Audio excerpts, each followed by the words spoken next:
د 203 منصوري کلي اردو څخه 1500 تنه مجاهدین فارغ شول.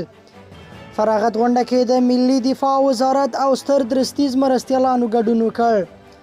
د ملي دفاع وزارت اړوند 203 منصوري کلي اردو د ښوونیز پوځي مرکز څخه 1500 تنه مجاهدین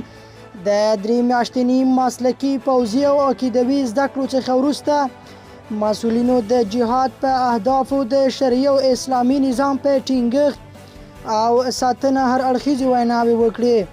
او زیاته یې کړه چې همدغه د ملي اسلامي اردو مسلکي زړورو ځواکونو به په هر ډول حالاتو کې د خپلو خلکو هیواد او د دې شرعي او اسلامي نظام څخه په میړانه ساتنه کوي او تل یې د هیواد له سرحداتو څخه په کلکه دفاع کړې ده. همداراز د فارغ شویو مجاهدینو له لوري د بیلابیلو وسلو په استعمال سره عملی نمایشات او نور پوځي حرکات ترسره شول